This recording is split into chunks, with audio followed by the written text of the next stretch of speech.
وہ جو ایک رابطی بیٹھا ہے امریکہ کے اندر حسن اللہ یاری, وہ جو میں کہتا تھا نا گرم تولیہ, وہ اللہ کے فضل سے جو میں نے پھیرا وہ نقاب ان کا اتر گیا آپ لوگوں کے سامنے. میں کافی ٹائم سے جو انجینئر محمد علی مرزا کو سنتے ہوئے آیا ہوں, وہ جیل والے بزرگان نے بڑے بزرگ جڑے نے وہ یا علی مدد کے بارے میں کافی اس طرح کہتے ہیں نا کہ یا علی مدد وہابی نا, تیرے منہ وہابی تے تیرے منہ سور. دیکھو یہ وہابی آدمی ہے, اس کو کچھ نہیں آتا. او محمد سوال جواب دے. یہ 5 منٹ تک کسی کے ساتھ گفتگو نہیں کر سکتا. یہ 5 منٹ تک کسی کے ساتھ گفتگو نہیں کر سکتا. رک تیرے کو بتا دے. نیو ٹی وی کے اوپر جو پروگرام ہوا, آپ ان 3 گھنٹوں میں پہلے 4 منٹ نکال دیں, اس کے بعد میرے 5 منٹ بھی نہیں پورے بنتے, مشکل. باقی وہ سب بولتے رہے, اور کیا بولتے رہے آپ کے سامنے ہے. میں 3 سیکنڈ جو گال کرتا تھا کم پاکے رکھ دیتا تھا. یہ 5 منٹ تک کسی کے ساتھ گفتگو نہیں کر سکتا. دوسرا جو جی ٹی وی پہ میرا پروگرام ہوا امام حسن علیہ السلام پہ, وہ دیکھیں جناب, اور دیکھیں میں بول رہا ہوں تو وہ سارے اپنی اپنی حدیثیں تلاش کر رہے ہیں, پھر بھی حدیث کو نہیں لبی ہو رہا ہوں, موبائل کھول کے بیٹھے. اور تیاری کر کے آیا کرو. تو آڈا میں شوق پورا کرتا ہے, سارے فرقے بیٹھے سمجھے ہوتے ہیں. شیعہ قدر نہیں کرتے. شیعہ تمہارا سر فخر سے بلند ہونا چاہیے. شیعہ جھوم جاؤ, شیعہ فخر سے سر بلند کرو. ابھی تو میرا لیکچر شروع ہی نہیں ہوا. ہاں تو چلیے شروع کرتے ہیں.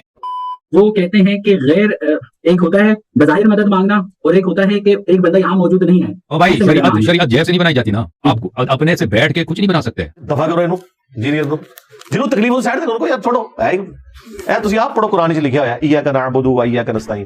دیکھو ابھی میں فرض کریں, دیکھ ابھی میں ادھر بیٹھا ہوں, ٹھیک ہے نا, میرا عقیدہ یہ ہے کہ ساتھ والے کمرے میں ایک آدمی ہے, وہ مجھے سن رہا ہے. لیکن اگے کہانی شروع ہونے لگی ہے. میرا عقیدہ یہ ہے کہ ساتھ والے کمرے میں ایک آدمی ہے, مجھے سن رہا ہے, حالانکہ ساتھ والے کمرے میں کوئی نہیں. تو میں کہتا ہوں کہ احمد آ جاؤ بھائی چائے پلاؤ, احمد پانی دے دو, احمد لائٹ آن کرو, احمد بجلی بجھا دو, اے سی آف کرو, اے سی آن کرو. تو میں مشرک ہو گیا. دیکھو کس چیز کو کس سے ملایا ہوا انہوں نے, کہ میں نے ایک شخص کو سمجھا کہ موجود ہے, وہ موجود نہیں ہے, میں نے اس کو پکارا, میں کافر ہو گیا, مشرک ہو گیا. یعنی اس کا مطلب ہے عقل ہوئے تھے موجی موجا, عقل ہوئے تھے سوچیں سوچا. یا شخص ادھر سو رہا ہے, یا شخص ہے ہی نہیں, یا سو رہا ہے, یا وہ بہرا ہے, ٹھیک ہے جی, دکھائی اندھا ہے, نہیں دیکھ رہا, میں نے اس سے مدد مانگی, تو میں کیوں کافر ہو جاؤں, میں کیوں مشرک ہو جاؤں؟ بھائی اگر آپ کا یہ قیدا ہے تو ہم اسے بالکل شرک نہیں کہتے. ہم زیادہ سے زیادہ کہیں گے ہوائی فائر ہے, ہونا کچھ بھی نہیں. آپ کے سامنے کوئی بابا جی لیٹے ہوئے خراٹے لے رہے ہو, آپ ان کے سرانے کھڑے ہو کر کہیں نا کہ آپ اللہ کے حضور دعا کریں, مجھے بتایا سن لیں گے نہیں. آپ گالیاں بھی نکال دینا, خدا نہ خواستہ گالی نہیں کرنی, آپ نے بس کہنا ہے کہ میرے نبی صاحب ہے ہی کوئی نہیں, بابا جی تسی تے ہے ہی کوئی نہیں, یہ بھی نہیں سنیں گے. وہ المدد والا کون سا معاملہ ہو گیا, یہ ظاہری اسباب والا ہے. اب اگر میرا عقیدہ یہ ہے کہ امام علی علیہ السلام مجھے دیکھ رہے ہیں, مجھے میری مدد کر سکتے ہیں, ٹھیک ہے نا, اور فرض کریں وہ نہیں مدد کر سکتے, فرض کریں وہ نہیں دیکھ رہے, سنائی نہیں دے رہا ہوں, اگر میں نے یہ ان سے مدد مانگی تو میں مشرک کیوں بنا؟ بھائی ایاک نستعین تجھی سے مانگتے ہیں, اگر اللہ کے سوا کسی ہستی کو دعا میں پکاریں گے تو مشرک ہو جائیں گے. ایک چیز جو اللہ کے لیے مخصوص ہے, عبادت کرنا, پرستش کرنا, پوجا کرنا, اللہ کے لیے مخصوص ہے. آپ نے وہ سامنے ہے یا پیچھے ہے, یا ملائکہ کو نظر نہیں آ رہا, نے ملائکہ کی پرستش کیا, ملائکہ ہے نہیں, وہ سامنے ہے نہیں, وہ عالم غیب میں, ہم نے اس کی پرستش, ہم کیا ہو گئے, مشرک ہو گئے. کیوں نہیں؟ اسی طرح میرے بھائی اگر مدد لینا یہ اللہ کے لیے مخصوص ہوتا بھائی, کہ اللہ کے علاوہ کسی سے مدد نہیں لے, تو ہر جگہ شرک ہوتا. آپ بیوی سے مدد لے لو شرک, بچے سے مدد لے لو شرک, گدھے سے مدد لے لو شرک, اور امیر المومنین علیہ السلام سے مدد لے لو شرک. اگر سامنے والے کے لیے شرک نہیں ہے تو غائب کے لیے بھی شرک نہیں ہے. کتنی بڑی کہانی کرائی ہے. قرآن میں حکم ہے وَتَعَاوَنُوا عَلَى الْبِرِّ وَالتَّقْوَى وَلَا تَعَاوَنُوا عَلَى الْإِثْمِ وَالْعُدْوَانِ, نیکی اور پرہیزگاری کے کاموں میں ایک دوسرے کی مدد کرو اور برائی میں الگ رہو. یہ ہمیں قرآن نے حکم دیا کہ ہم نے ظاہری اسباب میں ایک دوسرے کی مدد کرنی ہے. یہ دعا نہیں ہے, یہ ظاہری اسباب ہے. آپ میرے سامنے ہیں, میں آپ کو کہتا ہوں مجھے پانی پلا دو, بالکل درست ہے, لیکن آپ یہاں پہ موجود نہیں, بغداد میں ہیں, اور وہاں بھی قبر کے اندر دفن ہے, اور میں آپ سے کہتا ہوں کہ مجھے پانی پلا دیں, یا غوث پاک 2 بوتلیں نیسلے کی بھجوا دو ذرا, تو غوث پاک نہیں بھیج سکتے 2 بوتلیں نیسلے کی. ہاں ان کے مزار پہ کھڑا ہوا کوئی شخص وہ اپنے کسی دوست کو فون کرے پاکستان میں, اور وہ 2 نیسلے کی بوتلیں آپ کے لیے بھجوا دے, وہ ایک الگ بات ہے, خود نہیں کچھ کر سکتے. یہ ان چیزوں کو پکڑ کے وہ پکارنا شروع کر دیتے ہیں پوری ڈھٹائی کے ساتھ, بے شرمی کے ساتھ. ظاہری اسباب کا کوئی لینا دینا نہیں ہے کہ آپ غائب میں کسی کو مدد کے لیے پکاریں اس طریقے سے. یہ شرک نہیں ہے. تو پھر اگر ایک غیبی ہے قوت ہے, امام علی علیہ السلام وہ مدد کر سکتے, میں اس سے مدد مانگتا ہوں, تو یہ بھی شرک نہیں. چل جھوٹا.